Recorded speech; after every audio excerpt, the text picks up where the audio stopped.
Bulletproof Risk Management Guide.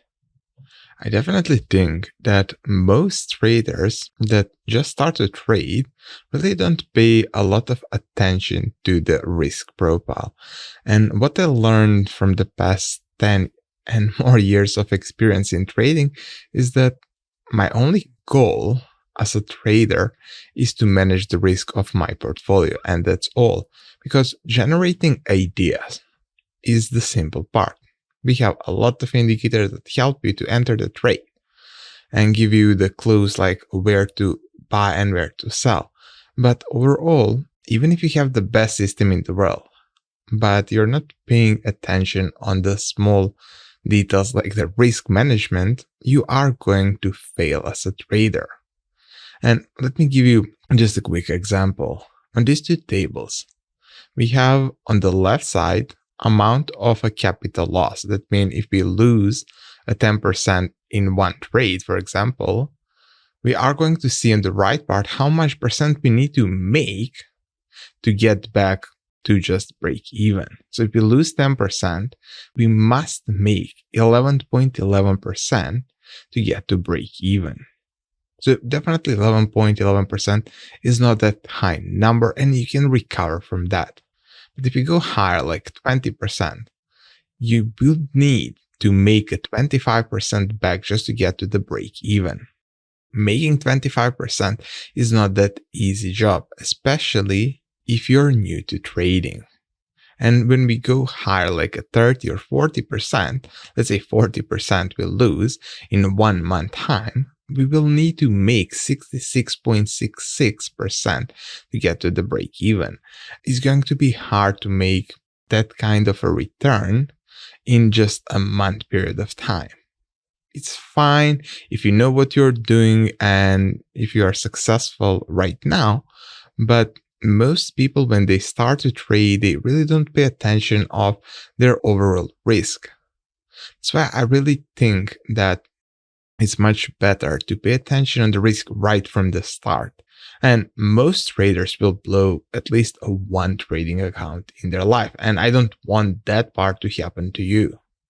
If you lose a 50% of any account, it's going to be nearly impossible to make that 100% back.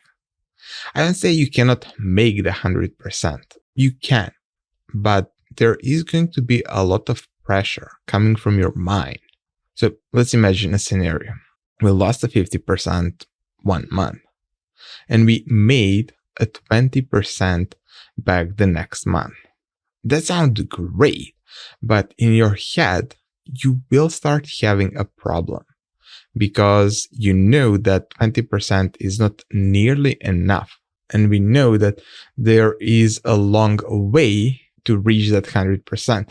So it's probably much wiser part to double or triple that amount that you have left in your account. So for example, if I got $1,000 starting capital and I drop a 50%, so 500, I would rather deposit like a 500 more or even 1,000 more. This way, I would need to make a 50% until I start paying myself. I need to force myself to earn only, let's say, 5-10%, for example, and I would be fine with that idea. So in case you ever lose 50% or more of your account, I strongly suggest that you stop trading for at least 30 days.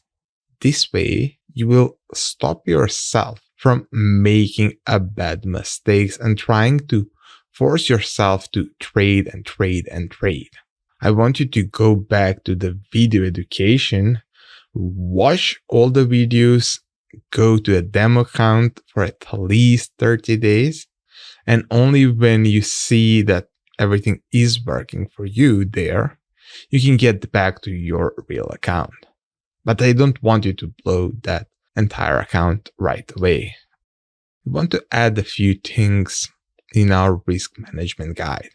The first thing would be risk per trade. Maximum allowed allocated risk for each of your trades. Each of your trades must have exactly the same amount of risk. Conservative traders should use risk per trade around 1 and 2%, while aggressive traders should use risk per trade around 0.5 to 1%. Definitely doesn't mean if you have a larger account that you are going to use something different. I think that sticking between 0.5 and 1% as a risk per trade, you would always be fine. Quick tip: if you're trading around important news events, try cutting your risk per trade to half. So if you want to trade during the news, it's fine. But let's say my usual risk per trade is 1%. And every time I want to try to trade the news, I would drop my risk per trade to 0.50%.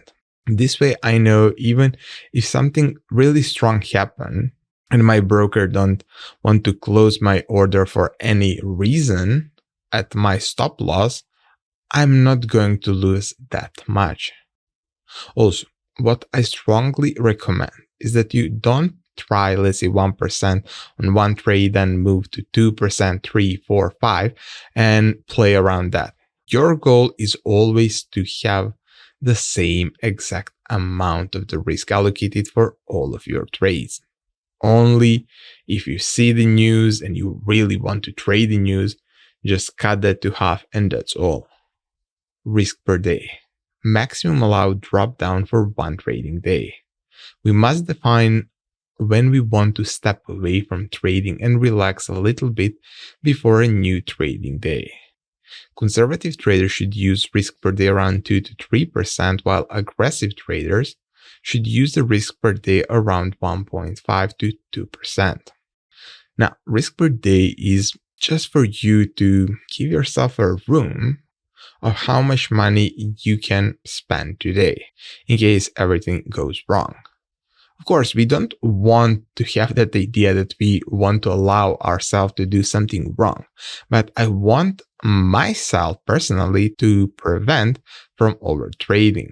Because I know, let's say, if we use 1% as risk per trade and we set risk per day to be at 3%, if we have 3 losses in a row, that would give me that 3% risk per day drop.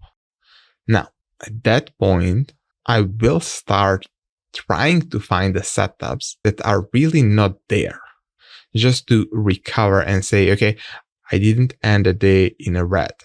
But keep in mind that it's not that every single day is going to be your big winning day.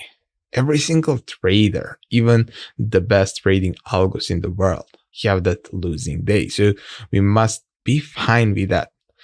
But I want us to stand from our desk if we reach that risk per day and just do whatever we want, but we don't want to trade. Risk per week. Maximum allowed drop down for one trading week. We must define the maximum amount that we can lose in 1 week. If we reach that level, just stop trading until the next week starts. For conservative traders, we advise that you use between 5 to 6%.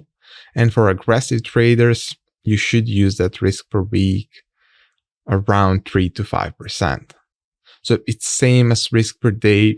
If you reach it, you stop. Now, in this case, you would stop till the end of this week. Even if you lose that 5 to 6% on Monday, I'm not sure how, if you set a decent risk per day and you follow that rule, but let's assume something bad happened and you lost that 5 to 6% in one single day.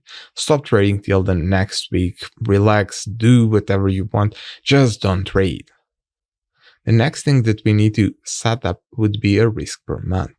Maximum allowed drop down for one trading month. We must define the maximum amount that we can lose in 1 month. If we reach that level, just stop trading until the next month starts.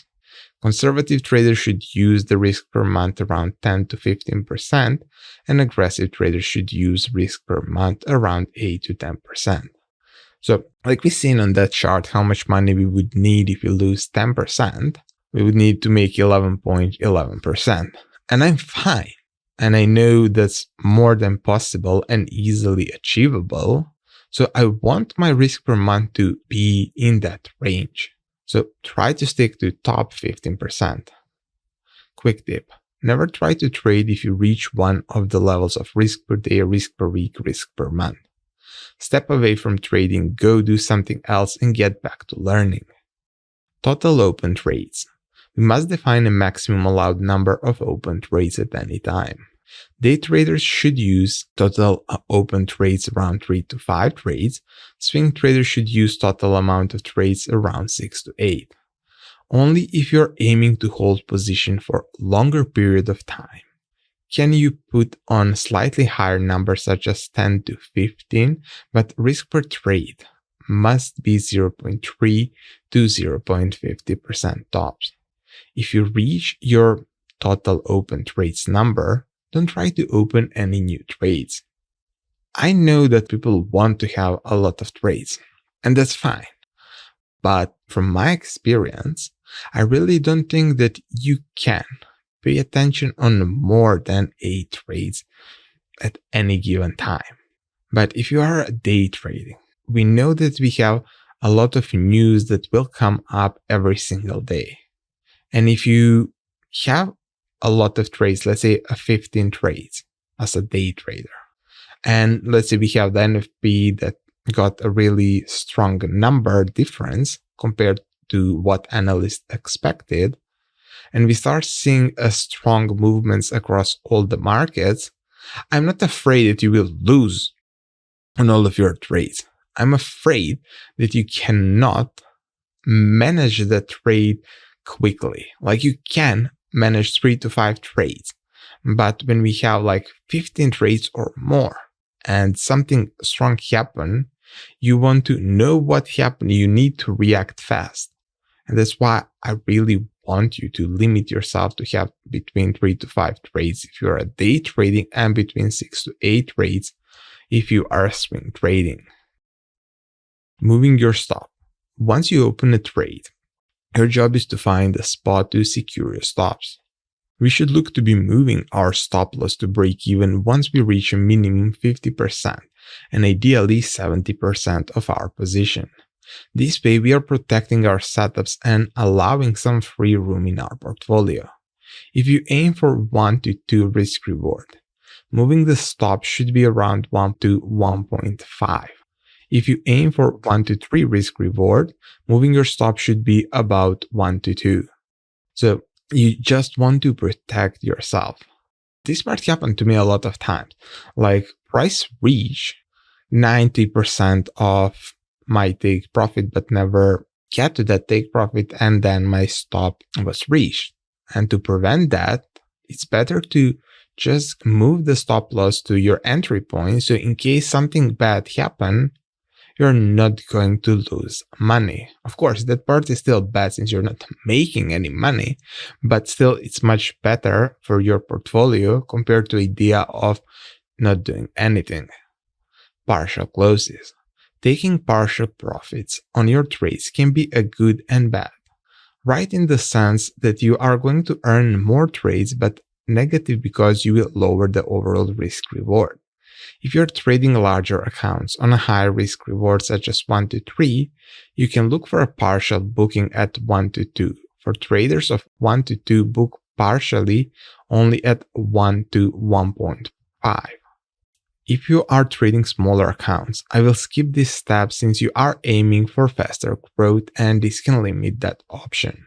Yeah, definitely you want to pay yourself along the way. But if you're trading really a small account, let's say everything below $1,000, I wouldn't suggest having that partial closes, just because your aim of doubling or tripling amount that you risk is never going to work that great, since we are going to lower that number if we use that partial close. And I like to have that partial close, like I said in the previous step, where we move the stop to the break even. The bad part would be that you waited for 5-10 hours for a trade that just hit the break even line. So you wasted a lot of your valuable time without getting paid for doing that. That's why I prefer to pay myself at least something on that 1 to 2 or 1 to 3 if I'm chasing the high risk reward. Risk reward. An ideal risk reward is the key to success. We must set up a perfect risk reward for our trades. For NT10X, it's 1 to 3. So you are going to look for 1 to 3 for each of your trades and never settle for less. You can also try 1 to 2 with the partial closes and moving stops, but only at the beginning. I would strongly suggest to go with 1 to 3. For every strategy, look to get that ideal risk reward so that you make sure that you are on the winning side of the market, even if your winning percentage is not that high. Ideal target levels. You should have a fixed amount of percent that you are aiming to make for your trades. This is calculated by your risk reward and risk per trade.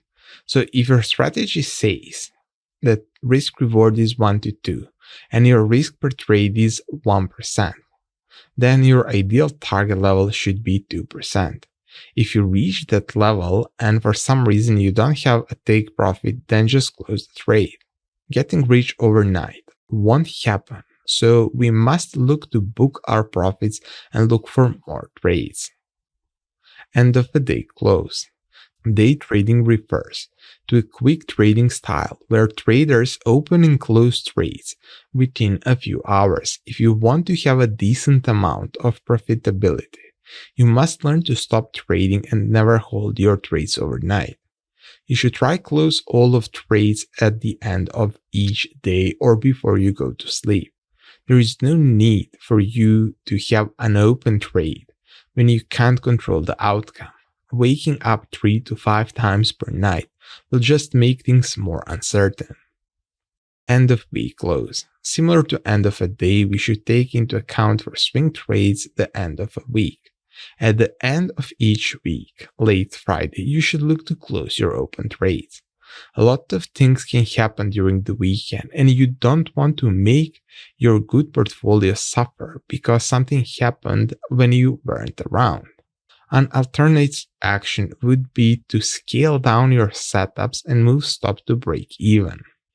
Now, end of a day, end of a week is really useful thing. I really don't want to wake at night checking all the data coming in Asia for me just because I opened a trade in the late US session. I want to sleep. I want to wake up without any trade. If I want to day trade, for swing trading is slightly different, but at the end of a week, I don't want to have a position if I'm not 100% sure that it's going to have room, even if something bad happened over the weekend. And in the economic state that we are right now, and a lot of things are happening on a daily basis, from a US-China trade war, a Brexit, I really don't want to wait for Sunday to market to open so I can see a 200 or a 500 pip gap against me. Definitely it's great if you see the gap that's moving in your direction, but the chances of that are really small. That's why I suggest that you close your trades. Here are a few different examples of how you should set up your risk management plan. So every trader should do this for themselves. Nothing is perfect. You want to play with this a little bit, but I strongly suggest that you stick to recommended levels. I really prefer, especially if you're new to trading, to start with risk per trade being 0.50%, risk per day 1.5%, risk per week 3%, risk per month 7%. Ideal risk reward for now 1 to 2. Moving stop loss at 1.5, so 75%, 0.75%. Partial close again at 0.75%. Ideal target 1 to 2, so 1%. Total open trades 3. End of a day close, yes. End of a week close, yes. And here is the second part, but I suggest you wait at least 1 month to move to that second profile. So risk per trade 1%, risk per day 3%, risk per week 5%, risk per month 10%, ideal risk reward 1 to 3, moving stops at 1.2, so 2%, partial close none, ideal targets 1 to 3, total open trades 3, end of a day and end of a week close. These are 2 basic guides that you can follow, but you can get this chart right below this video and fill everything for yourself. Keep it next to your screen so you can always follow your risk rules. But here is a good thing, because I like to have everything automated. We have developed the risk test. That's the EA that will control your trading. And I don't want you to just use it one day or 1 week. I want you to use it all the time. If you use the 10x risk desk, you will never lose entire account, because everything that we talked is going to be watched by the 10x risk desk. It's going to work 24/7 to help you protect your account. It's going to close the trade if you reach that maximum allowed risk per day, risk per trade, risk per week, risk per month. Also, risk desk can close all the trades at the end of a day or end of the week. We can book partial close at the levels that you want, or close all trades when you reach a certain percentage of profit. You can also control that maximum open trades, and you will get a notification if there is something bad happening with your account. Now, the thing that you need to configure with the risk desk, first in the comment section, you just need to allow DLL imports and allow live trading. That's the only two things you need to allow for the risk desk to make that decisions for you. And inside of the settings, you should set up everything here. So risk per trade 0.5, risk per day 1.5, risk per week 3%, risk per month 7%. That's my current settings. Close all at the end of a day, true. Close all end of the week, true. You can remove that and turn that end of a week to false, just because if you have end of a day, it's going to do the same thing, but you can leave it both as true if you want. After that, you have that close hour end of a day. So that's hour when you want all your trades to be closed. For me, that's 22. That's at least from my broker time when New York session closed, 1 hour prior to that. After that, you have that close half. So that's closing, partially closing. We set to 2. So that's at the 2%. We are going to close half of every trade and close all at the 3%. After it, we have maximum open trade set to 5. And the final part that we have here would be that break-even point profit. And here is a 10. That's how much pips we want to lock in when we reach our ideal level. Also, keep in mind that break-even point profit will connect to that close half at percentage. So once we close half of a trade, it's going to move the stop to the break even. If you don't want that, you can just turn it off by putting a 0, and that's all you need to do. After that, you have that auto close set to true to automatically close the trades for you. You can disable experts if you reach your maximum risk per day, week, month. And it's useful if you are running algos. After that, you have a sound alert, email alert, or push notification. I honestly prefer only push notification. So even if I'm in car driving, I will get a notification that something is wrong and that I need to stop and start checking my account. 10x risk desk frequently asked questions. Do I need to put the risk desk on all pairs I trade? No. You need to put the risk desk only on one chart, and it's going to take a control of all of the positions. Does the risk desk manage trades if MT4 is turned off? No, your MT4 need to be on for the risk desk to work. So I suggest using the VPS. What happens if broker gives a requote?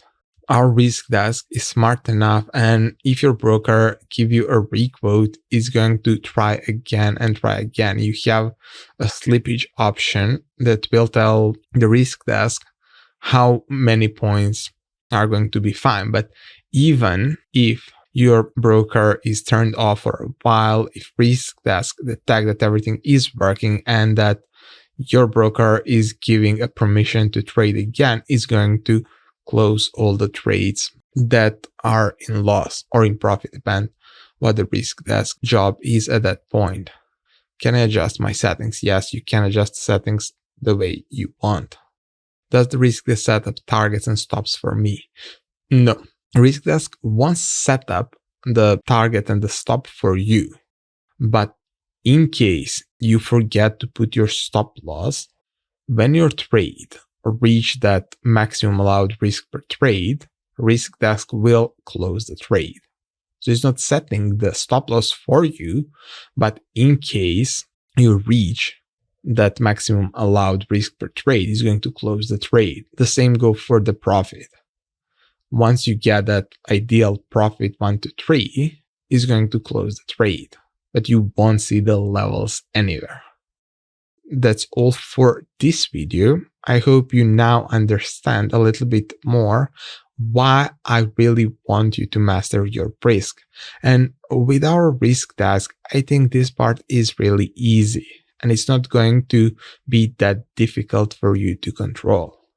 If you have any question, please let me know down in the comment below.